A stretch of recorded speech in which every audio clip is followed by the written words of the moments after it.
সারা দেশে নতুন ঠিকানা পেলেন আরও 18,500 পরিবার। পানি বিদ্যুৎ ব্যবহারে সবাইকে সাশ্রয়ী হওয়ার আহ্বান প্রধানমন্ত্রী।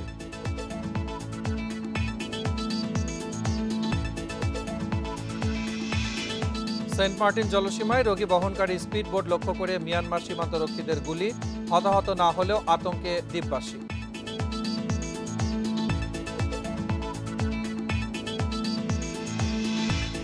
ঢাকার ধামরায়ে নিখোঁজ শিশু জিসানের মরদেহ উদ্ধার, গ্রেফতার এক, রূপার চেইনের জন্য হত্যা জানিয়েছে র্যাব।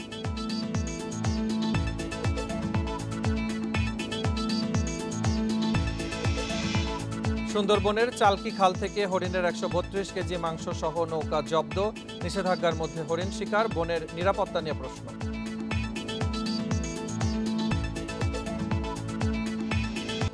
স্বাগত সমগ্র বাংলাদেশে, সাথে আছি মুজাহিদুল ইসলাম। শিরোনাম শুনছিলেন, এবারে বিস্তারিত। আশ্রয়ণ প্রকল্পের ঘরগুলোকে নিজের সম্পদ হিসাবে যত্ন নিতে উপকারভোগীকে আহ্বান জানিয়েছেন প্রধানমন্ত্রী শেখ হাসিনা। গণভবন থেকে ভিডিও কনফারেন্সে সারা দেশে 18,566 পরিবারকে গৃহ হস্তান্তর অনুষ্ঠানে তিনি আহ্বান জানান। প্রধানমন্ত্রী বলেন, কোনো দিক দিয়ে বাংলাদেশ যেন কোনো দেশ থেকে পিছিয়ে না থাকে সে লক্ষ্যে কাজ করছে সরকার। এজন্য সবাইকে উৎপাদন বাড়াতে তাগিদ দিয়েছেন তিনি। আমি কখনো জানি না যে আমি এমন একটা ঘর পাবো। মাননীয় প্রধানমন্ত্রী, আপনাকে কি দিয়ে যে ধন্যবাদ দিব আমার এই ভাষা জানা নাই। আপনি খুশি হয়েছেন, সেটা দেখে আমরা খুশি।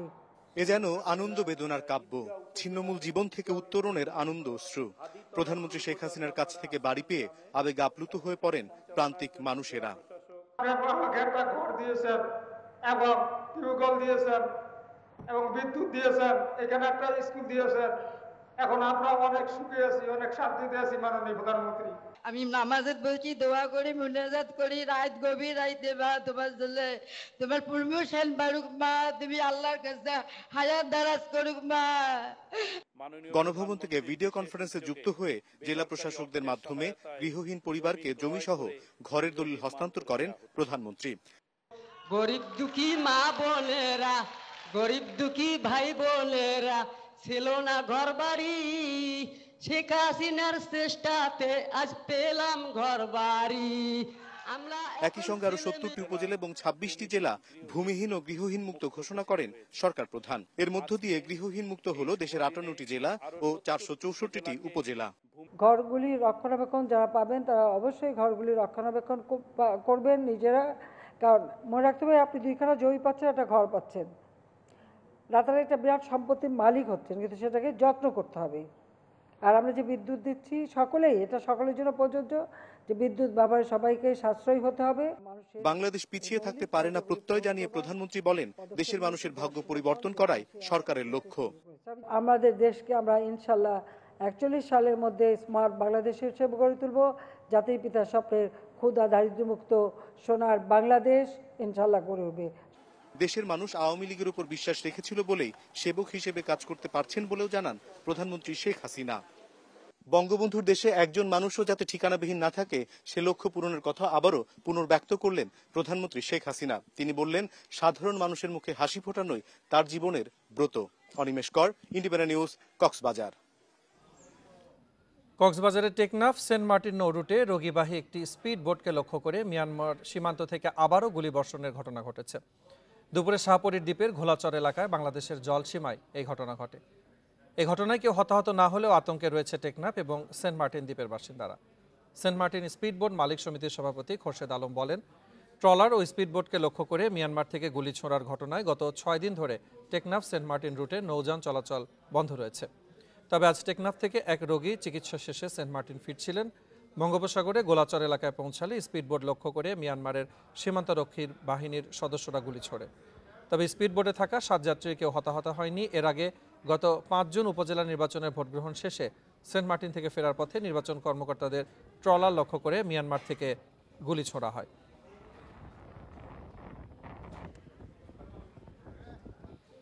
এই নিয়ে আরো জানাতে কক্সবাজার থেকে যুক্ত হচ্ছেন সহকর্মী তৌফিকুল ইসলাম। তৌফিকুল, আবারও স্পিডবোটকে লক্ষ্য করে গুলি ছোড়ার ঘটনা ঘটেছে, কেন বারবার আসলে এই বিষয়টি কেন সেখানে সংঘটিত হচ্ছে, এ নিয়ে স্থানীয় প্রশাসন এবং সীমান্তরক্ষী বাহিনীর পক্ষ থেকে কি ধরনের তথ্য পেয়েছেন? হ্যাঁ, মিয়ানমারের ও প্রান্ত থেকে গুলি ছোড়ার বিষয়টি কিন্তু আজকে নতুন নয়। আপনি গত বুধবার আমরা দেখেছি সেন্ট মার্টিন দ্বীপে সেখানে নির্বাচন শেষে নির্বাচনী সরঞ্জাম নিয়ে ফেরার পড়তে নির্বাচনী কর্মকর্তাদেরকে লক্ষ্য করে গুলি ছোড়ে ঠিক আজকেও একই অবস্থা হলো। টেকনাফ থেকে সেন্ট মার্টিন যাচ্ছিল একজন সুস্থ হয়ে যাওয়া এক রোগী, তিনি আসছিলেন চিকিৎসা নিতে। তবে যে ওই প্রান্তে আমরা বারবারই খবর পাই ছোটখাটো অর্থাৎ সেন্ট মার্টিন দ্বীপের সেখানকার যে সকল মাঝি মাল্লারা মাছ ধরতে যায় তাদেরকে লক্ষ্য করে গুলি ছোড়ে। এর আগে আমরা দেখেছি বিভিন্ন সময় অর্থাৎ বাংলাদেশের জলসীমায় প্রবেশ করে তারা বাংলাদেশিদেরকেই এই ধরনের গুলি করছে।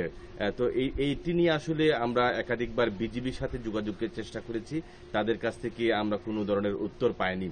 তবে গতকালকেই কক্সবাজার অতিরিক্ত জেলা ম্যাজিস্ট্রেটের কাছে এই প্রশ্নটি ছিল, যখন এই মিয়ানমারের যে সকল সীমান্তরক্ষী বাহিনীদেরকে ফিরিয়ে দেওয়া হয়েছিল, তখন তিনি বলছিলেন এইসব বিষয় নিয়ে তারা পররাষ্ট্র মন্ত্রণালয়ে কথা বলবেন, কেন তারা বারবার এইখানে বাংলাদেশিদেরকে লক্ষ্য করে গুলি ছুটছেন।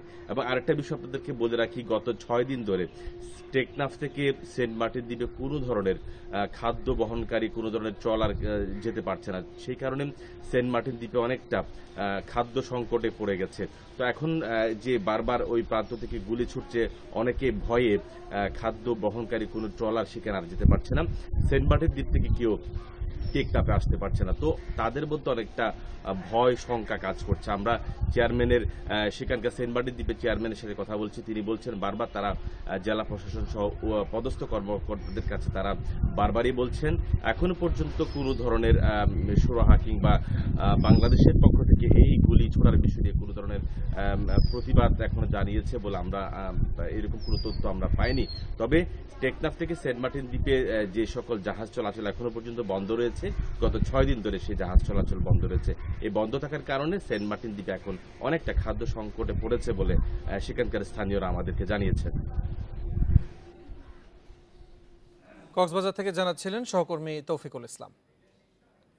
বারিধারায় গুলি করে সহকর্মীকে হত্যায় অভিযুক্ত কনস্টেবল কাউসার আলী আগেই মানসিকভাবে অসুস্থ ছিলেন বলে জানিয়েছেন পুলিশ মহাপরিদর্শক আব্দুল্লাহ আল মামুন। চিকিৎসকের ছাড়পত্রের কারণেই তাকে দায়িত্বে রাখা হয়েছিল বলেও দাবি করেন আইজিপি। সকালে রাজধানীর রাজারবাগে পুলিশ অডিটোরিয়ামে এক অনুষ্ঠানে সাংবাদিকদের প্রশ্নের জবাবে একথা বলেন আইজিপি। জানান, কনস্টেবল কাউসার আলীর মানসিক অসুস্থতার তথ্য পুলিশ বিভাগের কাছে ছিল, তবে চিকিৎসকরা সুস্থতার সনদ দেওয়ায় তাকে দায়িত্বে রাখা হয়। অনুষ্ঠান শেষে স্বরাষ্ট্রমন্ত্রী আসাদুজ্জামান খান কামাল পুলিশ সদস্যদের মানসিক স্বাস্থ্য নিয়ে কথা বলেন। বিষয়টি নিয়ে বাহিনী কাজ করছে বলেও জানান তিনি।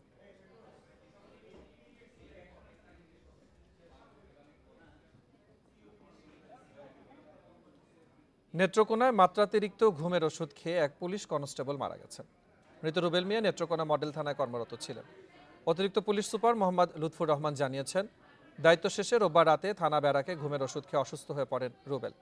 ঘটনা জানার পর প্রথমে নেত্রকোনা সদর হাসপাতালে নিয়ে যান সহকর্মীরা। সেখানে অবস্থার অবনতি হলে ময়মনসিংহ মেডিকেলে ও পরে সেখানকার একটি বেসরকারি হাসপাতালে ভর্তি করা হয় তাকে। সোমবার বিকেলে মারা যান তিনি। পারিবারিক কলহের জেরে এই ঘটনা ঘটে বলে ধারণা। এ বিষয়ে অপমৃত্যু মামলা হয়েছে। রুবেল মিয়া 8.5 বছর আগে পুলিশে যোগ দেন। 1.5 বছর ধরে নেত্রকোনা মডেল থানায় কর্মরত ছিলেন তিনি। পারিবারিক কলহের জের ধরে সদর থানার পুলিশ কনস্টেবল রুবেল মিয়া ঘুমের ওষুধ সেবনের ফলে আমরা তাকে মানসিক মেডিকেলে প্রেরণ করি। সেখানে দায়িত্বরত চিকিৎসক তাকে মৃত ঘোষণা করে। নেত্রকোনা সদরে জঙ্গি আস্তানা থেকে পিস্তল, গুলি সহ 80 ধরনের সরঞ্জাম জব্দের ঘটনায় মামলা হয়েছে। দুপুরে নেত্রকোনা মডেল থানায় সন্ত্রাস দমন আইনে মামলাটি করে পুলিশ। অতিরিক্ত পুলিশ সুপার মোহাম্মদ লুৎফর রহমান জানিয়েছেন, মডেল থানার পরিদর্শক আনিসুর আশেকিন বাদী হয়ে 4 জনের নাম উল্লেখ সহ অজ্ঞাতদের আসামি করেছেন। শুক্রবার দুপুরে ভাষাপাড়া গ্রামে মাছের খামারের ভেতর একটি বাড়ি ঘিরে অভিযানে নামে পুলিশ। তাদের সঙ্গে যোগ দেয় অ্যান্টি টেরোরিজম ইউনিট, সোয়াত, বোম ডিসপোজাল টিম। 29 ঘন্টা পর ওই বাড়িটি ঘিরে চলা অভিযান সমাপ্তের ঘোষণা দেওয়া হয়। পরে সংবাদ সম্মেলনে জানানো হয়, এটি জঙ্গিদের একটি প্রশিক্ষণ শিবির। অভিযানে পিস্তল, গুলি, ল্যাপটপ, ওয়াকিটকি, মোবাইল সহ 80 ধরনের মালামাল জব্দ করা হয়েছে। অভিযান চলাকালে 2টি শক্তিশালী বোমার বিস্ফোরণ ঘটিয়ে নিষ্ক্রিয় করা হয়।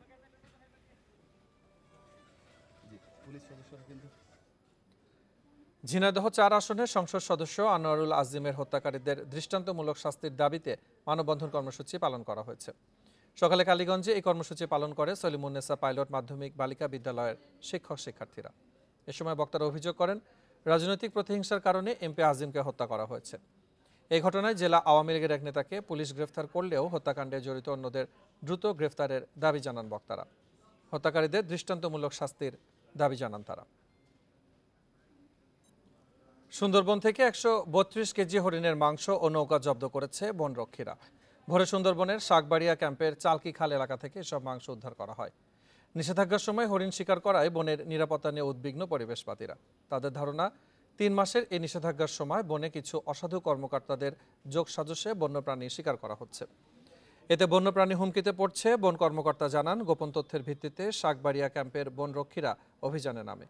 এ সময় চালকি খালে বনরক্ষীদের দেখে পালিয়ে যান নৌকায় থাকা শিকারীরা। পরে তল্লাশি চালিয়ে 6টি বস্তা থেকে 132 কেজি হরিণের মাংস উদ্ধার করা হয়। জব্দ করা হয় নৌকাটি। ধারণা করা হচ্ছে 8টি হরিণ শিকার করে মাংস বস্তায় ভরা হয়েছে।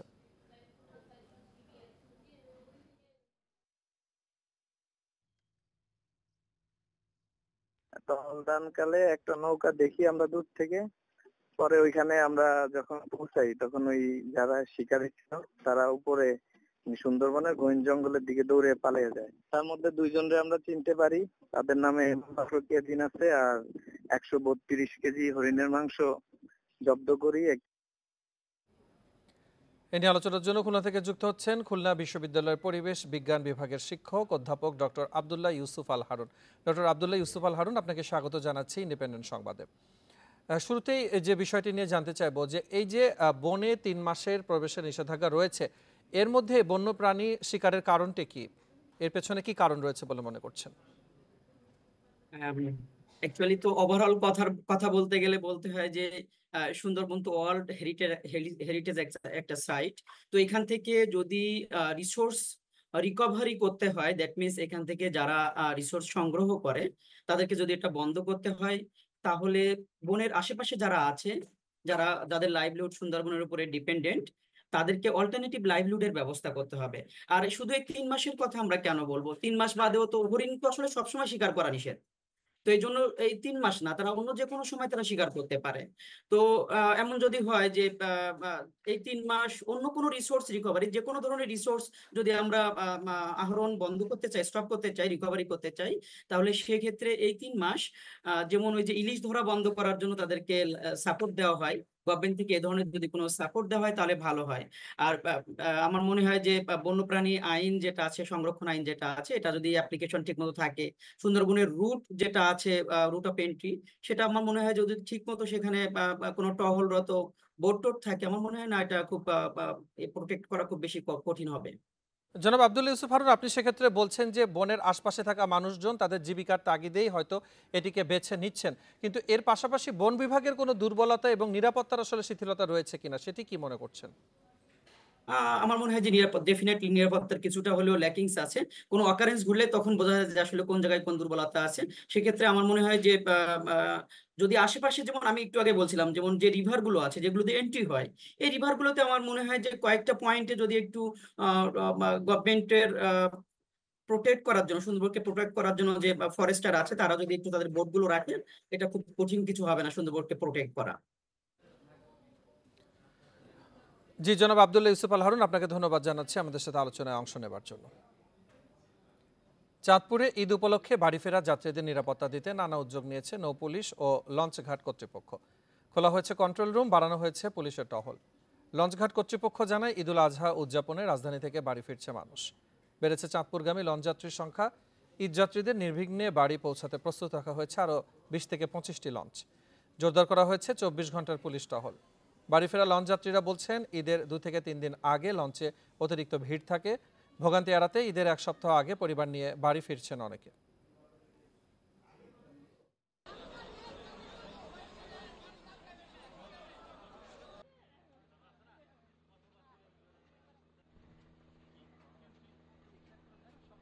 বা যে কোনো মানুষ কোনো সেবার প্রয়োজন হলে, কোনো সহযোগিতার প্রয়োজন হলে আমাদের এখানে আসবে, আমরা সার্বিক সহযোগিতা করার চেষ্টা করব। আর এখানে 24 ঘন্টায় এখানে আমাদের পুলিশ মোতায়েন আছে।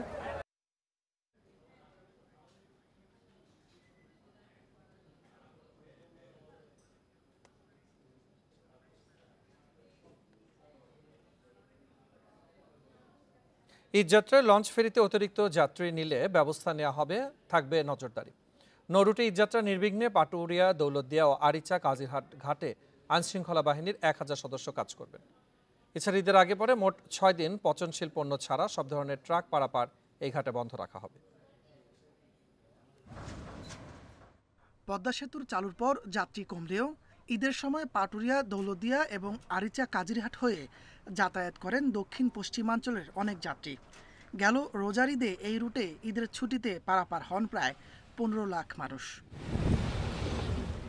এবার পাটুরিয়া, দৌলতদিয়ার 3 ঘাট দিয়ে চলবে 18টি ফেরি, আর আরিচা কাজিরহাটে চলবে 5টি। এছাড়া আলাদা ঘাটে থাকবে প্রায় 30টি লঞ্চ। এবার আমাদের পাটুরিয়া, দৌলতদিয়াতে আমাদের 18টি ফেরি বহরে যুক্ত আছে। পাশাপাশি আরেকটি ঘাট আমাদের আরিচা কাজিরহাট, সেই ঘাটেও আমাদের 5টি বড় ফেরি বহরে যুক্ত থাকবে। লঞ্চ ও স্পিডবোটে অতিরিক্ত যাত্রী ওঠানামা বন্ধে নৌ পুলিশের নজরদারি আর ঘাটে যাত্রীদের নিরাপত্তায় আইন শৃঙ্খলা বাহিনীর 1000 সদস্য কাজ করবেন। আমাদের পুলিশের পাশাপাশি আমাদের র্যাব, আমাদের নৌ পুলিশ, আমাদের হাইওয়ে পুলিশ, প্রয়োজন হলে আনসার, সবাই আমরা একসাথে কাজ করব। সব মিলে আমাদের 1000-এরও বেশি আইন শৃঙ্খলা বাহিনী আমরা এখানে কাজ করব। ঈদযাত্রা নির্বিঘ্নে এবং সার্বিক পর্যবেক্ষণে থাকছে জেলা প্রশাসনের কন্ট্রোল রুম, থাকবে ভ্রাম্যমাণ আদালতও। রাস্তার দুধারে কোনো ধরনের দোকান বা হোটেল এগুলো যেন স্থাপন না করে কোনো ধরনের ভোগান্তি তৈরি করতে না পারে, এই কাজগুলো তদারকির জন্য 5 জন বিজ্ঞ এক্সিকিউটিভ ম্যাজিস্ট্রেট আমরা নিয়োগ করে দিয়েছি। ঈদযাত্রায় মলম পার্টি, অজ্ঞান পার্টি সহ অপরাধীদের হাত থেকে সাধারণ যাত্রীদের সচেতন থাকার পরামর্শ প্রশাসনের। তাপস সরকার, ইন্ডিপেন্ডেন্ট নিউজ। এবারে কোরবানির ঈদে বিশালাকৃতির গরু নিয়ে আলোচনায় এসেছে অনেক খামারি। কালো মানিক, বাদশাহ, খুররম, সম্রাট, টাইগার এমন নানা বাহারি নামে নিজেদের খামারের গরু পরিচয় করিয়ে দেওয়া হচ্ছে। এই গরু দেখতে খামারে আসছেন অনেকে, তবে হাটে না নিয়ে বিশালদেহী গরু অনলাইনে ক্রেতাদের সামনে তুলে ধরার জোর দিচ্ছেন খামারিরা। 10 ফুট লম্বা ও 6 ফুট উচ্চতায় ফ্রিজিয়ান জাতের এই গরুর নাম টাইগার। কুষ্টিয়ার মিরপুর উপজেলার আটি গ্রামের প্রান্তিক খামারি বাদশাহ আলীর 38 মণ ওজনের এ গরু কোরবানির পশু হিসেবে এবার জেলার অন্যতম আকর্ষণ। 3 বছর ধরে গরুটি লালন পালন করছেন বাদশাহ আলী ও তার পরিবার। প্রতিদিন প্রায় 2000 টাকার খাবার খাওয়ানো হয় গরুটিকে। বিক্রির জন্য 20 লাখ টাকা দর হাঁকছেন খামারি। গরুটা খুবই ভালো, শান্তশিষ্ট, আমি নিজের সন্তানের মতন মানুষ করছি। গরুটা ছেড়ে দেবো কিন্তু খুব কষ্ট লাগছে। 3 বছরে কিছু না হলেও 15-16 লাখ টাকা পর্যন্ত খরচ হয়েছে। হালুয়াঘাটের খামারি তোফায়েল আলমের লালু মাস্তান ও কালো মানিককে ঘিরে বেশ আলোচনা হচ্ছে ময়মনসিংহে। শাহিওয়াল জাতের 34 মণ ওজনের লালু মাস্তানের দাম হাঁকা হচ্ছে 12 লাখ টাকা, আর হলিস্টার ফ্রিজিয়ান জাতের 32 মণ ওজনের কালো মানিকের জন্য চাওয়া হচ্ছে 10 লাখ টাকা। আমার বড় ভাইয়ের গরু এই বৃহত্তর ময়মনসিংহের মধ্যে আমাদের মনে হয় সবচেয়ে বড় গরু হবে। 2টা গরু অনেকদিন যাবত উনি কষ্টের সাথে লালন পালন করতেছে। এটা আমি দেশীয় খাবার খাওয়াইছি, মানে ঘাস, ভুট্টা, প্রাকৃতিক খাবারগুলো খাওয়াইছি, খুব যত্ন সহকারে পালছি। এই গরুগুলো তো সবাই নিতে পারবে না, একটা হলো 34 মণ আর একটা হলো 32 মণ। জয়পুরহাটের বাদশাহ খুররম, সম্রাট, সোনামিয়া আর লালপাহাড় নামে 4 ষাঁড় আছে আলোচনায়। এর মধ্যে লালপাহাড় নামের ষাঁড়টি গতবার কোরবানির হাটে তুললেও ভালো দাম না পাওয়ায় বিক্রি করেননি খামারি। পাটিরা আসে, দাম দর করে বা বেচা বিক্রি কথা যখন শুনতে পায়, বুঝতে পায়, তখনই এই চোখ দিয়ে পানি পরে কান্দে। বিশাল দেহ প্রচণ্ড গরমের কারণে ষাঁড় 4টি বাজারে তোলা হবে না জানিয়ে খামারিরা বলছেন সামাজিক যোগাযোগ মাধ্যমে প্রচারণা চালিয়ে অনলাইনে বিক্রির চেষ্টা চলছে। রেশমি নন্দী, ইন্ডিপেন্ডেন্ট নিউজ। এই নিয়ে আরো জানাতে কুষ্টিয়া ফেনী থেকে যুক্ত হচ্ছেন সহকর্মীরা। শুরুতে কুষ্টিয়া থেকে যোগ দিচ্ছেন সহকর্মী মিলনুল্লাহ। মিলন, ঈদের বাজারকে ঘিরে কুষ্টিয়াতে আসলে গরুর ব্যাপারীদের কেমন ধরনের প্রস্তুতি রয়েছে? হ্যাঁ, আসলে আপনাকে জানিয়ে রাখি, কুষ্টিয়া জেলা প্রাণী সম্পদ অধিদপ্তরের দেওয়া তথ্য মতে এখানে প্রায় 19,000 খামারে 2 লক্ষের অধিক কিন্তু এই গরু ছাগল কোরবানির জন্য প্রস্তুত করা হয়েছে। এবং এই শেষ মুহূর্তে কিন্তু ব্যাপারীরা হাটে ভিড় জমাচ্ছেন তাদের গরু নিয়ে। যারা খামারি তারা কিন্তু কেউ হাটে যাচ্ছেন, কেউ খামারে আসছেন, তাদের গরু খামারে রেখে বিভিন্ন মাধ্যমে প্রচারণার মাধ্যমে কিন্তু খামার থেকে বিক্রি করছেন। আমি এখন কথা বলছি কুষ্টিয়া শহরতলির একজন নারী উদ্যোক্তার একটা খামার থেকে। এখানে কিন্তু যে গরুগুলি আছে এনারা বিশেষ সুবিধা দিয়ে এই গরু বিক্রির চেষ্টা করছে যে যারা কুরবানি দিয়ে গরু রাখার জায়গা নাই, গরু কিনে যাদের ঝামেলা পোহাতে হয়, তারা এই জায়গাটাই গরু রেখে কুরবানির দিন নিয়ে যেতে পারবে। এরকম সুযোগ সুবিধা কিন্তু তারা দেওয়ার পরে কিন্তু এই খামার থেকে গরু বিক্রি করছেন। আর কেউ কেউ কিন্তু বিক্রি করছেন অনলাইন মাধ্যমে, যেটা বলছিলেন যে প্রচন্ড গরমের কারণে কিন্তু অনেক বড় বড় গরু সেগুলো কিন্তু খামার থেকে তারা হাটে নিতে চাচ্ছেন না, তারা কিন্তু বিভিন্ন মাধ্যমে অনলাইনে সামাজিক যোগাযোগ মাধ্যমে কিন্তু তাদের গরু বিক্রির চেষ্টা করছেন। আর আমি হাট বাজারগুলোতে খবর নিয়েছি, হাট বাজারগুলোতে কিন্তু এখন জমজমাট অবস্থা থাকলেও কিন্তু যারা বিক্রেতা, গরু বিক্রেতা, তারা কিন্তু অভিযোগ করছে যে আসলে তারা তাদের প্রকৃত যে ন্যায্য মূল্য সেটি পাচ্ছে না, কাস্টমাররা কম দাম বলছে এবং যার কারণে কিন্তু বিক্রির সংখ্যাটা কিন্তু তাদের কম হচ্ছে। কিন্তু তারপরেও কিন্তু এদিকে যারা ক্রেতা তারা কিন্তু বলতেছে যে আসলে এবার গরুর দাম গতবারের তুলনায় বেশি, যার কারণে তারা কিন্তু বুঝে শুনে গরু কিনছে। আরেকটা কথা বলে রাখি যে বড় গরুর যে কথাগুলো বললেন, বাজারে কিন্তু বড় গরুর চাইতে মধ্যম মানের গরুর চাহিদা বেশি এবং দেশি গরুর চাহিদা বেশি এবং এইসব ধরনের গরুর চাহিদা রয়েছে এবং অনলাইনে অনেক বেশি ক্রেতা আগ্রহী হচ্ছেন। এবার আমরা জানবো ফেনীর অবস্থা, সেখান থেকে যোগ দিচ্ছেন সহকর্মী সমীর উদ্দিন। সমীর, খামারিরা অনেক বেশি, আমরা দেখছিলাম যে কুষ্টিয়াতে তাদের নিজস্ব ব্যবস্থাপনা বিক্রি করছেন, ফেনীর কি অবস্থা?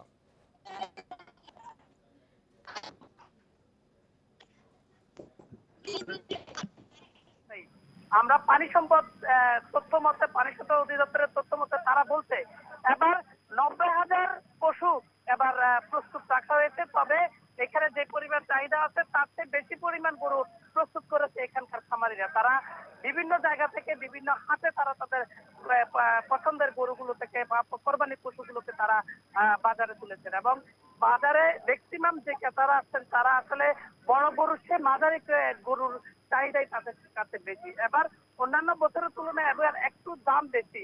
আর বিক্রেতারা বলছে তাদের আসলে গরু প্রস্তুত করতে গিয়ে গোখাদ্যের যে পরিমাণ দাম বেড়েছে সেই পরিমাণ দামের আশায় তাদের কিন্তু এবার দাম হাঁকাচ্ছেন। কারণ তাদের যদি চাহিদা মতো দাম না পায় তাহলে তারা এবার তাদেরকে লোকসান করতে হবে, যার প্রেক্ষিতে তারা আসলে সেই পরিমাণ দাম চাচ্ছে। আর এখন যে ক্রেতারা যেহেতু এখনো ঈদের প্রায় 7 থেকে 8 দিন বাকি আছে, সেক্ষেত্রে ক্রেতারা এখনো দাম দর করছেন, ক্রেতারা এখনো দেখছেন তাদের পছন্দনীয় যে পশুটি আছে সেটি কোরবান দেওয়ার জন্য।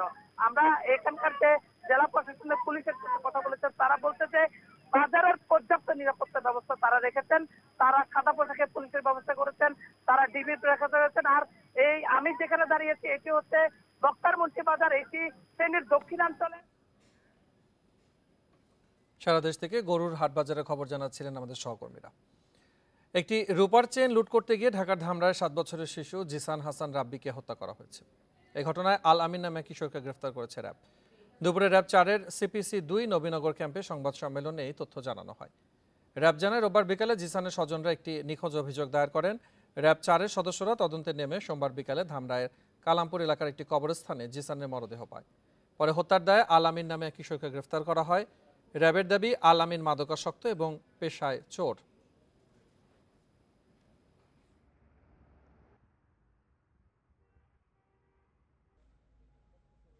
সিলেটে চোরাই মোবাইল বিক্রি চক্রের 6 সদস্যকে আটক করেছে র্যাব। দুপুরে র্যাব 9 সদর দফতরে সংবাদ সম্মেলনে র্যাব জানায়, গোপন খবরে গতরাতে নগরীর বন্দর বাজারের করিমুল্লাহ মার্কেটে অভিযান চালানো হয়।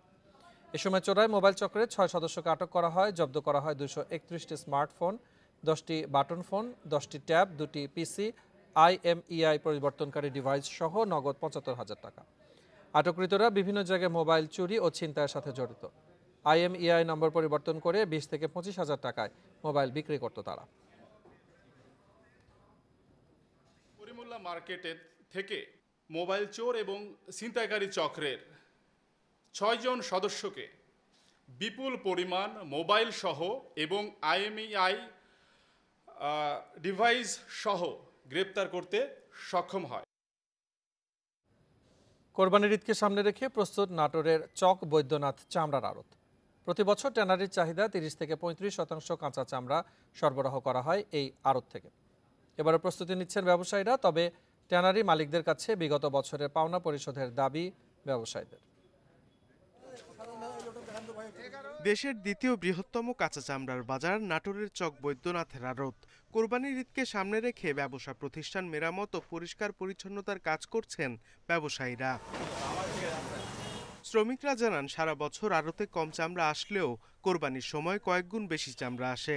চামড়া যত তাড়াতাড়ি আমাদের আড়তে আসবে আমরা তত তাড়াতাড়ি এই চামড়াকে প্রক্রিয়াজাত করতে পারবো। সারা বছর যে তুলনায় কাজ হয় ওই তুলনার থেকে 3 গুণ বেশি কাজ হয় কুরবানিতে। লবণের দাম সহনীয় আছে জানিয়েছে আড়তদাররা। জানান চামড়া সরবরাহ ঠিক থাকলে এবছর লাভ থাকবে। তবে রাজধানীর ট্যানারি মালিকরা এখনো তাদের পাওনা পরিশোধ করেননি। এবছর তাই নগদ টাকায় লেনদেন করতে চান। চামড়ার টাকা 2014, 15, 16 সালের টাকা এখনো আনোয়ার ট্যানারির কাছে পাবো। ওনার ট্যানারি ঠিকই চলে, আমাদেরকে টাকা দেয় না। আমরা নাটোরে যারা ব্যবসা করি চামড়ার ব্যবসা, আমরা গত 1 বছর খুব সুন্দরভাবে নগদেই প্রায় বেচাকেনা করছি। সামান্য কিছু বাকি লেনদেন আছে, যেটা লেনদেন আছে এটা আমরা সময়ের আগেই ইনশাল্লাহ পেয়ে যাব। এবছরও ব্যবসার পরিবেশ ঠিক রাখতে নানা উদ্যোগ নেওয়ার কথা জানিয়েছে জেলা প্রশাসক। এমনভাবে একটি ব্যবসায়িক পরিস্থিতি সৃষ্টি করব এবং ব্যবসায়িক পরিবেশ সৃষ্টি করব যে আমাদের এখানে কাঁচা চামড়াটি আশেপাশের জেলা থেকে এখানে আসে, ভালোভাবে সংরক্ষণ হয়, এটির মর্যাদা পায়। গত বছর এই আড়ত থেকে 1.5 লাখ পিস গরু ও 1 লাখ পিস ছাগলের চামড়া ট্যানারিতে পাঠানো হয়েছিল। Independent news. এবারে বাজেটে জলবায়ু পরিবর্তন খাতে বরাদ্দ বাড়লেও দক্ষিণ পশ্চিম উপকূল ও সুন্দরবন রক্ষায় নেই স্পষ্ট কোনো ঘোষণা। সুন্দরবন নিয়ে দিক নির্দেশনা না থাকায় চিন্তিত পরিবেশবাদীরা। তারা বলছেন সুন্দরবন ও সুন্দরবন বেষ্টিত উপকূল রক্ষায় আলাদা বরাদ্দের পাশাপাশি সুন্দরবন উন্নয়ন বোর্ড গঠন করা দরকার। ঘূর্ণিঝড় রিমালে খুলনা ও বরিশালের উপকূলীয় বাঁধের 263 স্থানে 41 কিলোমিটার বাঁধ বিধ্বস্ত হয়েছে। ক্ষতিগ্রস্ত হয় 1.5 লাখ ঘরবাড়ি আংশিক ও সম্পূর্ণরূপে। খুলনা বিভাগের 3 উপকূলীয় জেলায় মাছের ঘেরের ক্ষতি হয়েছে 607 কোটি টাকা। এছাড়া সুন্দরবনে ঘূর্ণিঝড় রিমালে মারা গেছে 138টি বন্যপ্রাণী। অবকাঠামো ক্ষয়ক্ষতি হয়েছে 6 কোটি 27 লাখ টাকার। জলবায়ু পরিবর্তনের ক্ষয়ক্ষতি কমাতে বাজেটে বার্ষিক উন্নয়ন কর্মসূচির আওতায় পরিবেশ, জলবায়ু পরিবর্তন ও পানি সম্পদ মন্ত্রণালয়ের জন্য বরাদ্দ মিলেছে 11,089 কোটি 43 লাখ টাকা, যা মোট এডিপির 4.18%। তবে দক্ষিণ পশ্চিম উপকূল ও সুন্দরবন রক্ষায় কিভাবে ও কি পরিমাণ বরাদ্দ হবে তা সুনির্দিষ্টভাবে বলা হয়নি বাজেটে। দক্ষিণ পশ্চিম উপকূলীয় অঞ্চল সুন্দরবন সংরক্ষণ করা থেকে শুরু করে এই অঞ্চলের জন্য ফোকাসটা করা, এই জায়গাটা যদি আমরা করতে পারি বাজেটের থেকে, তাহলেই দেখা যাবে যে আগামী দিনে আমাদের এই সুরক্ষার যে বিষয়টা সেইটা আরও নিশ্চিত হবে। সুন্দরবনের জীববৈচিত্র্য রক্ষায় গবেষণা, সুন্দরবনের উপর নির্ভরশীল মানুষের জীবনমান উন্নয়ন, বন বিভাগের অবকাঠামো ও জনবল উন্নয়নে বোর্ড গঠন করা যেতে পারে বলে মনে করেন পরিবেশবাদীরা। সুন্দরবন সুরক্ষার জন্য কিংবা সুন্দরবন সংলগ্ন অঞ্চলের মানুষদের জীবন জীবিকা অব্যাহত রাখার জন্য বাংলাদেশ সরকারের উচিত সুন্দরবনের জন্য বিশেষ বরাদ্দ দেয়া এবং বহু আগে থেকে আমরা বলে আসছি যে সুন্দরবন ডেভেলপমেন্ট বোর্ড একটা তৈরি করা হোক। রিমানের আগে ঘূর্ণিঝড় সিডর, আয়লা, বুলবুল, ইয়াস ও আমপানে নিজেকে বিলিয়ে দক্ষিণ পশ্চিম উপকূলকে রক্ষা করে সুন্দরবন। অভিজিৎ পাল, ইন্ডিপেন্ডেন্ট নিউজ, খুলনা। রাজশাহীকে সিঙ্গাপুর ও ব্যাংককের মতো না বানিয়ে বসবাসযোগ্য সবুজ নগরীর পরিচয় ধরে রাখার আহ্বান জানিয়েছেন পরিবেশবাদীরা। দুপুরে নগরীর সোনাদিঘির পাড়ে জলাধার বন্ধন কর্মসূচিতে তারা বলেন, দিন দিন রাজশাহীর তাপমাত্রা বাড়ছে, পানির স্তর নিচে নেমে যাচ্ছে এবং শহর হয়ে পড়ছে বসবাসের অনুপযোগী। এ সময় জাতীয় পরিবেশ নীতি ও প্রাকৃতিক জলাধার সংরক্ষণ আইন বাস্তবায়ন সহ 9 দফা দাবি তুলে ধরেন বক্তারা।